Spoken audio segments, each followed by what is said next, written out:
Hi everyone, and welcome to this week's Social Media Roundup, a place where you can get all the latest news, tips and tricks to make your social media the best it can be. Let's start with Facebook Watch.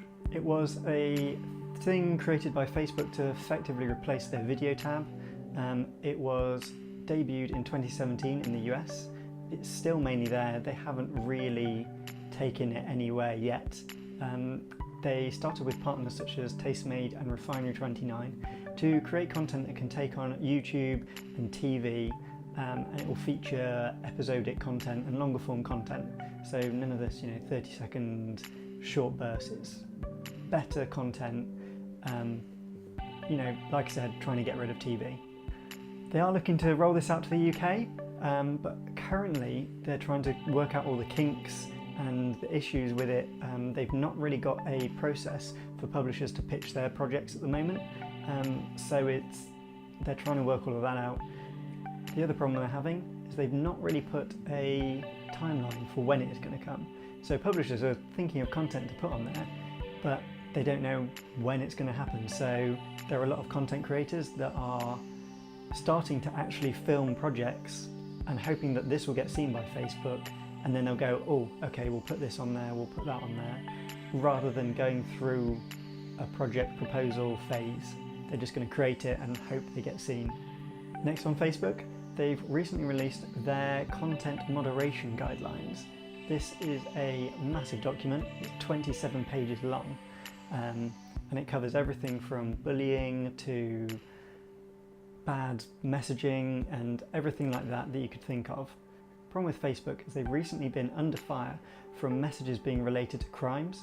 They recently had to shut down Facebook in Sri Lanka because there were some messages on there that incited mob violence. So it's something they're looking at doing. They're trying to really crack down on all these bad messaging that are, really pushing people to do things that aren't ideal.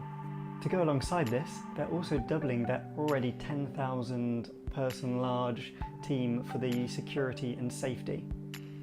This is going to really help make sure these guidelines are kept in place with what they should be. Next up, the Reddit-style downvote button is coming to Facebook users everywhere. They've been trialling it with a few places in a few different public posts. You might have seen it already, you might not have. But basically how it works is there's going to be a little arrow pointing up and a little arrow pointing down. If you've had a post that's gone public and people are commenting on it, what they're hoping people will do is any comments that are insightful or useful, they'll upvote it so that people who are landing on your post and reading it, those are going to be the top comments. So it's not going to be any of this spam comments that people might be posting.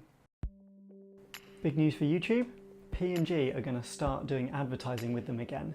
Their advertising budget was 400 million last year, so they've got a massive budget, but last year they completely cut YouTube from their advertising, from their video advertising mainly. This is because of their fears of their adverts being put alongside inappropriate content or extreme content that they didn't want to be seen with. So they've been working hard with YouTube over the past year to sort this out and to try and get some sort of brand safety in mind. They feel they've achieved this quite well, and through this YouTube have actually deleted 8 million videos in the past 3 months, all with the machine learning, which is fantastic. This is so that brands can feel a lot safer when posting their advertising. They're not going to be put up with something that they don't want to be related to, and a video that breaks the YouTube terms and conditions anyway.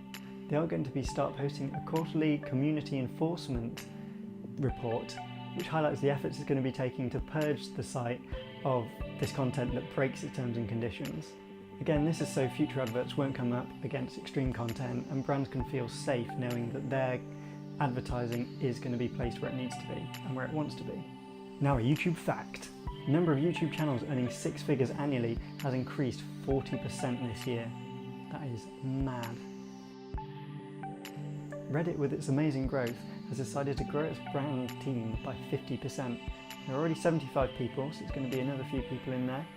This is to woo the advertising industry and try and get people to take Reddit and its users more seriously. They have 330 million monthly users, so it's a great place to put your adverts, but currently there aren't many advertising options, so people aren't really using it that much. Now on to Twitter. Alcohol advertisers are abandoning Twitter. This is because the advertising technology on Twitter just isn't up to scratch with Facebook and Instagram. Brands such as Bacardi and Beefeater Gin haven't been posting at all, and the last post from Beefeater Gin was the 27th of March last year. Although Twitter is probably the best place for customer service, it just isn't getting where it needs to be with the advertising side, and so advertisers obviously are focusing their efforts elsewhere. Facebook and Instagram offer much better services in terms of the targeting, for alcohol in particular, the age targeting. You don't want a 10-year-old to see your alcohol advertisement because there's not really much point. So it's going to be a better use of budget going to Facebook. This is where Twitter needs to really think, how are they going to improve their advertising to bring back these advertisers? A fun one from Amazon this week. Amazon are going to try and teach your kids to say please and thank you. With the Echo.Kid edition, it will suggest your child says please or thank you when asking Alexa something. This is a really good way to start getting your children to say please and thank you, because the children growing up with these AI bots don't obviously need to say please and thank you to them because they're robots, they don't really care. So it's going to start, it could potentially become habit with humans as well, which is obviously going to be negative in their future life. So this is a great way for Amazon to start thinking about, how are people going to be polite in the future, and how are we going to help reinforce that? Instagram has just launched its data download option. Similar to Facebook, we knew it was going to be coming eventually. It's to stay in line with the GDPR rules that are coming in soon. It can be accessed by the link in the description or through your Instagram privacy policy. Currently it's only available to everyone on the website. It might not be available on the apps yet. They're rolling it out gradually, and so that will come soon. It can take a few hours to days to download your privacy and your data documents, so be prepared for that. Also with Instagram, you can upload multiple images and videos to your stories. This is going to be a great little way to tell more of a story through your stories,